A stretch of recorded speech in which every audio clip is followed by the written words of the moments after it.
네. 두 번째 이슈 그래도 가야 될 것 같네요. 이것도 네. 중요한데. 네, 두 번째 끝장 이슈는 친윤 캐비넷 열리나라는 제목입니다. 친윤 캐비넷. 예, 그러니까 짧게만 정리하면 지금 장제원 전 국민의힘이 어제 JTBC 단독 보도로 나왔는데 성폭력 혐의로 경찰 수사를 받는다. 즉 입건됐다는 소식이 나온 거고요.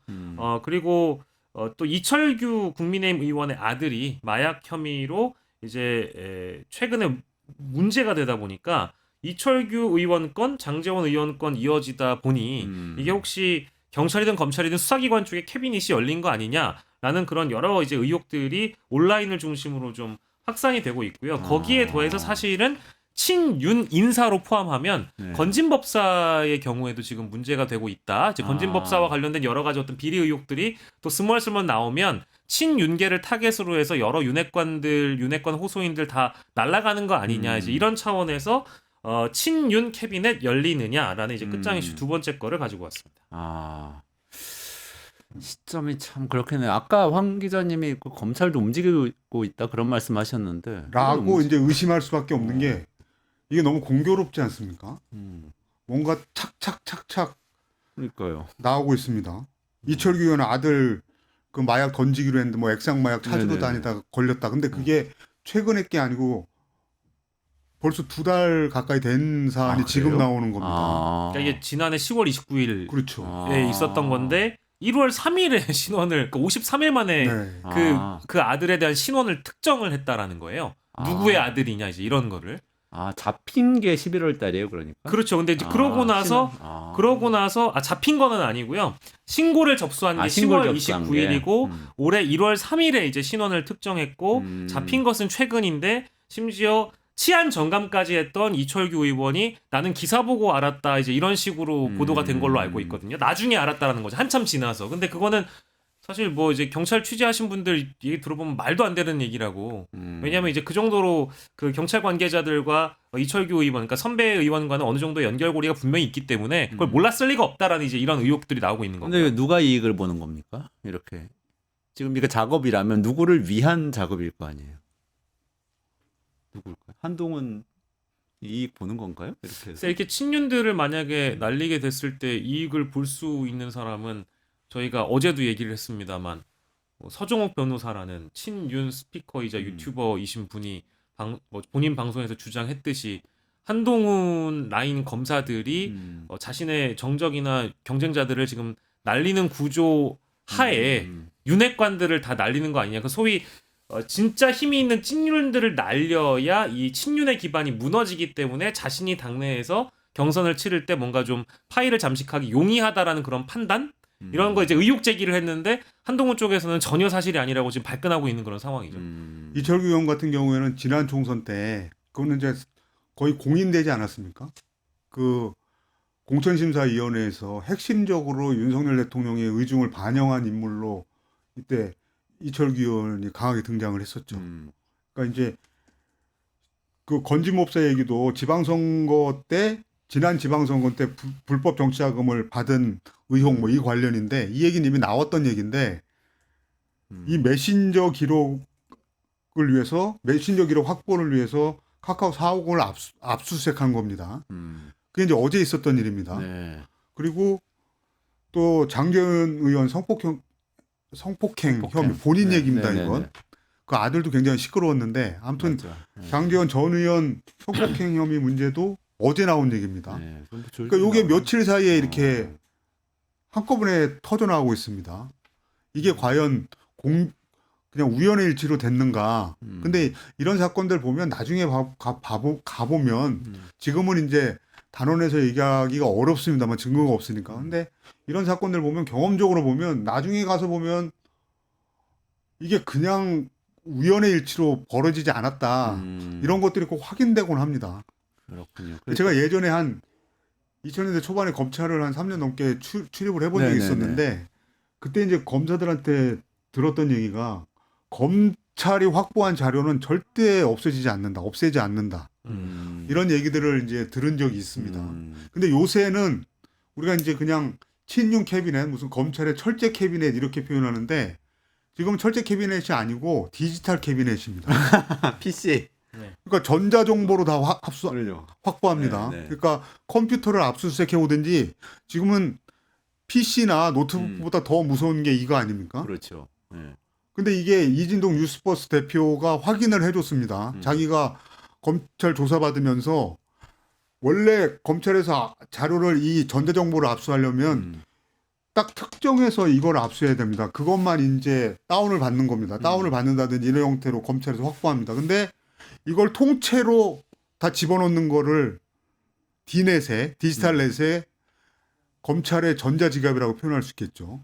그 디넷에 디지털 넷에 이진동 뉴스버스 대표의 핸드폰 전체를 집어넣는 거를 기자 출신인 이진동 대표가 발견해서 이게 알려진 겁니다. 그래서 바로 고발해 버렸습니다. 전체를 다 집어넣는다고요? 그렇죠.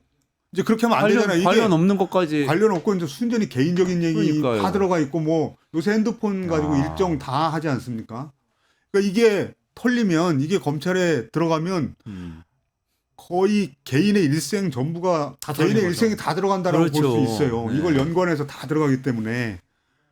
그러니까 지금은 철제 캐비넷이 아니고 디지털 캐비넷에 디지털 캐비넷으로 들어가는데 잔뜩 들어있는데 하필이면 이게 우연이라고 볼 수 없을 정도로 비슷하게 신윤계 의원 관련된 건데 탁탁탁 터지고 탁탁탁탁 있어요. 며칠 사이에 다 터지고 있다. 근데 이제 수사기관이나 기관으로 따지면은 이제 뭐 국정원은 이제 그 국내 정보 관련 취급을 안 하니까 이제 경찰 쪽이 정보가 더 많다라는 일단 포인트가 하나가 있고 실제 검찰에서도 디지털 캐비넷을 통해서 여러 이제 범죄 정보들이나 개인의 정보들을 확보하고 있는 것도 디넷 보도와 관련돼서 연관시켜 보면 사실이라고 여겨집니다. 그래서 이것이 수사기관 쪽에 실제 흘러나왔다라고 하면 진짜 그거 의도가 무엇인가가 이제 제일 중요한 건데 무엇을 목적으로 이것이 흘러나오고 또 특정 윤핵관들만 이렇게 날리느냐 그리고 또 더불어서 이 다음은 누가 될 것이냐 이제 이런 것까지 이제 소설들이 많이 나오고 있는데 뭐 시간이 아마 이제 황방영 기자님 말씀대로 시간이 좀 흘러야 이게 왜 나오게 됐는지에 대해서 알 수 있을 것 같긴 한데 너무 시점이 공교롭기는 하죠. 그렇죠. 며칠 전에 이철규 아들 건 게다가 이거는 장제원 본인 건 그리고 장제원 의원의 경우에는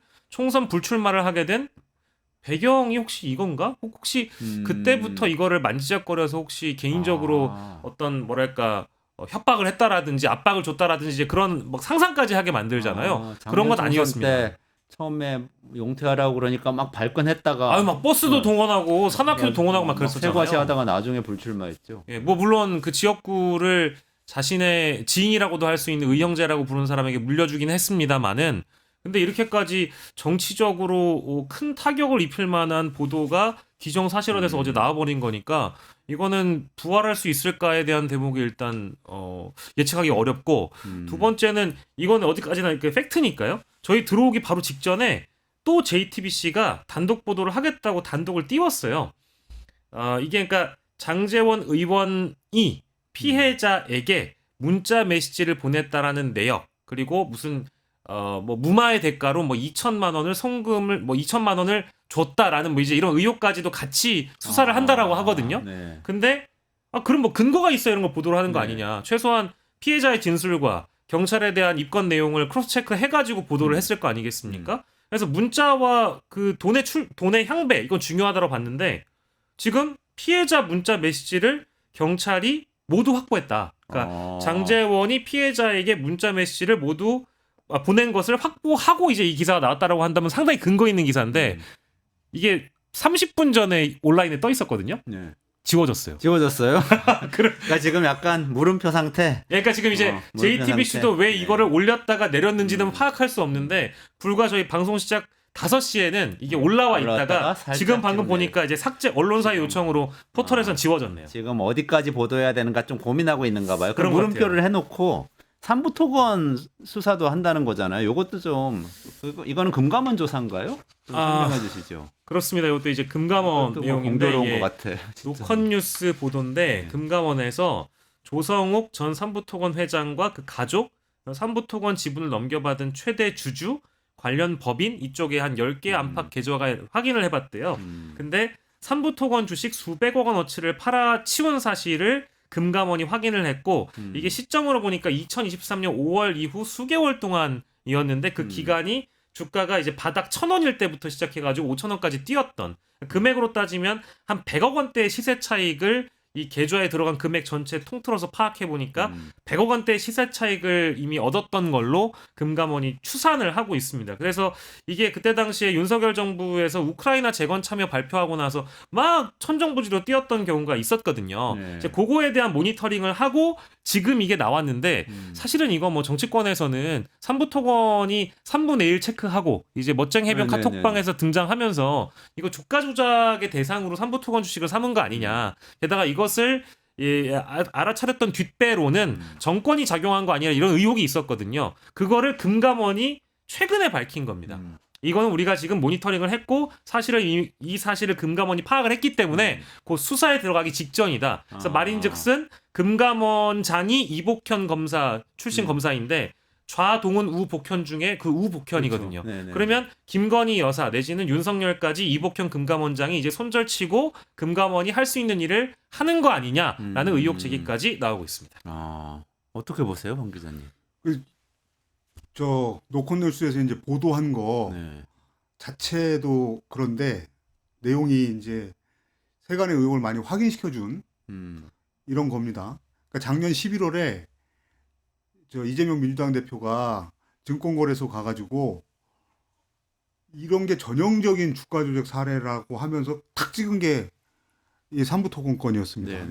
그 주식 차트를 보면서 그래서 이거는 이제 민주당이나 등에서 이걸 사건을 뭐라고 그러냐 노리고 있던 사건인데 노컷뉴스에서 어젠가요? 이걸 보도하고 난 다음에 지금 말씀하신 대로 이복형 금감위원장이 이걸 바로 확인해 줬습니다. 삼부토건은 중요한 사건이고 1,000억 원대 이익이 실현됐다. 이렇게 확인을 해 줬습니다. 아까 말씀하신 대로 이제 한동훈만한 급인지까지는 모르지만 검찰의 윤석열 사단의 핵심이라는 거는 이제 다 공인되고 있는 사람 아닙니까? 그렇죠. 근데 이렇게 바로 확인해 줬다는 거는 정치적인 메시지를 우리가 정치적인 그 상황으로 이걸 인식하지 않을 수가 없는 사람입니다. 이복현 씨 자체가. 그래서 이거는 어떻게 보면 아까 그 친윤계 핵심 의원들, 뭐 이철규 의원이라든가 장재현 의원이라든가 또 이제 의원은 아니지만 건진법사라든가 우리가 얘기를 했는데 이 김건희 여사에 대한 김건희 씨에 대한 것도 이전과는 이 정권의 태도가 굉장히 달라졌다라고 볼 수밖에 없는 아주 상징적인 사건이다. 이렇게 인식을 할 수밖에 없을 것 같아요. 그래요. 그렇군요. 얘기하다가 시간이 다 됐는데 어쨌든 삼부토건 주가 조작도 그렇고 그 앞에서 얘기했던 친윤계 잇따라 이 수사 대상이 되고 있는 사건도 그렇고 이게 우리나라는 어떤 큰 선거가 있을 때마다 그걸 앞두고 수사기관들이 나서가지고 뭔가 막 이렇게 정치권을 정리하는 게 계속 반복이 되는데 이거 좀 어떻게 할 수 없나 하는 생각. 물론 깨끗하게 살아야겠죠. 이제 그게 사시면 한계라는 생각도 드는 이유가 정권마다 수사기관이 수종 역할을 했던 경우가 너무 많다 보니까 정권이 쇠락기에 접어들면 대통령이라는 사람이 권력이 빠지고 레임덕이 찾아오면 늘 수사기관의 존재감이 그때 갑자기 살아납니다. 그래서 살아있는 권력을 터는 역사가 비단 이번 일만은 아닌데 다만 안타까운 것이 아니라 자초한 것은 본인의 권력은 임기는 5년인데 3년 되는 해에 이렇게 내란을 일으킬 줄 누가 상상이나 했겠습니까? 그러니까 즉 이거는 자멸의 단계로 온 것이기 때문에 부메랑이 돼서 결국 사법의 족쇄를 본인 스스로 자초한 것이다라고 볼 수밖에 없는 내용이고 죄가 있다면 벌을 받아야 되고 떳떳하면 수사를 받아야 된다라고 윤석열 본인이 얘기를 했기 때문에요. 그건 뭐 당연한 절차라고 봐야 되겠습니다. 엄정하게 수사가 진행되고 어떻든 간에 한마디만 더 붙이면 이게 아주 시작일 겁니다. 계속될 것이다. 더 크게, 더 파괴력 있게, 더 큰 게 계속 터질 겁니다. 그러게요. 지금 뭐 파면 안 될 거라고 기대하는 분들도 있고 뭐 윤석열 씨를 오히려 영웅으로 점점 만드는 분위기도 이제 일부에선 있는데 그것하고는 다르게 이런 수사기관 권력기관들은 오히려 윤석열 정권 이제 끝났다고 생각하고 계속해서 뭔가 더 파헤쳐서 말씀하신 대로 공을 세우려고 권력 공백기에 나설 수도 있겠다는 생각도 드네요. 오늘 여기까지 진행해야 될 것 같아요. 그 끝장 뉴스 지금까지 진행했고요. 조금만 기다리시면 기왕지사 이렇게 된 거 대통령실 세종으로 옮기자. 이런 주장하는 분이 계세요. 요즘 정치인인지 아이디어 무슨 맨인지 모르겠는 이광재 전 국회의원 나오셔서 정책 아이디어 막 쏟아내는데 지금 수도 이전 얘기도 하실 거고 또 트럼프가 관세 폭탄 우리나라 4배 미국의 4배 관세 받고 있던 뜬금없는 얘기를 던졌는데 이거 한미 FTA 다시 재협상에서 풀어야 된다 이런 주장도 하실 예정이니까 끝까지 시청해 주시고요. 오늘 황방열 뉴스토마토 선임 기자님, 박영식 시사 에디터님 같이 여기서 인사드리도록 하겠습니다. 고맙습니다. 네, 감사합니다. 감사합니다. 뉴스토마토가 12.3 내란을 막아낸 시민영웅 1000명 찾기 프로젝트를 진행합니다. 내란을 막고 탄핵 소추를 이뤄낸 시민영웅 1000명을 찾아내 대한민국 민주주의의 역사로 기록하고 시상의 본보기로 삼음으로써 민주주의를 더 널리 확산하기 위한 프로젝트입니다. 이 과정에 직접 참여했거나 참여자를 추천해 주실 분들은 우측 제보하기 QR코드나 아래 메일로 추천 및 제보해 주세요. 많은 참여 바랍니다. 뉴스토마토와 함께해 주실 분들을 기다립니다.